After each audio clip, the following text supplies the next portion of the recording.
And now to my explainer tonight. Now, we are halfway through the current electoral cycle, but without commissioners. However, after much back and forth, the ball on that process is now rolling. Now, the clock started ticking from January 27th this year, when the President appointed members of the Select Committee. From then on, they have 90 days to complete their mandate, which is to conduct interviews for the position of Chair of the Commission and Commissioners.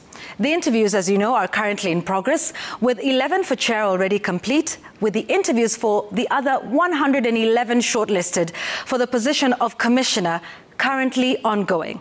However, at some point, the committee, which is facilitated by the Parliamentary Service Committee, sought an extension of time to allow them conduct the interviews in good time. Parliament granted this request and granted them another 2 weeks, which is supposed to take effect from the 28th of April, which was when the initial 90 days was meant to lapse. This then means they should complete their interviews by the 12th of May 2025.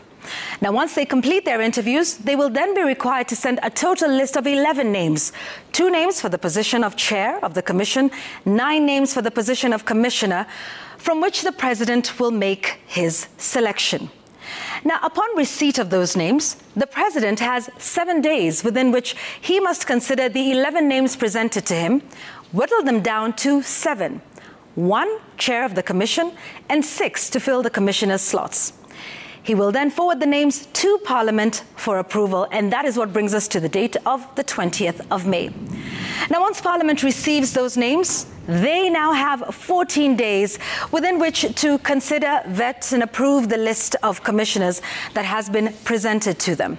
If all are approved, Parliament would then transmit that list back to the President. And that would bring us to the 4th of June, by which date the President will receive that list from Parliament.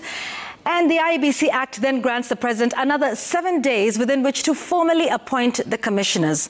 The law reads, and I quote, "The President shall, within 7 days of receipt of the names approved by the National Assembly, by notice in the Gazette, appoint the Chairperson and the members of the Commission." Now, that will be on the 12th of June. Once they get into office, it'll be a race against time. The first order of business is, of course, to elect a vice chair and then get down to work, because there is much to be done. And that is why we're going to have a conversation now with Felix Odhiambo from Algiers to tell us what it is that should be on the in tray for the new commission.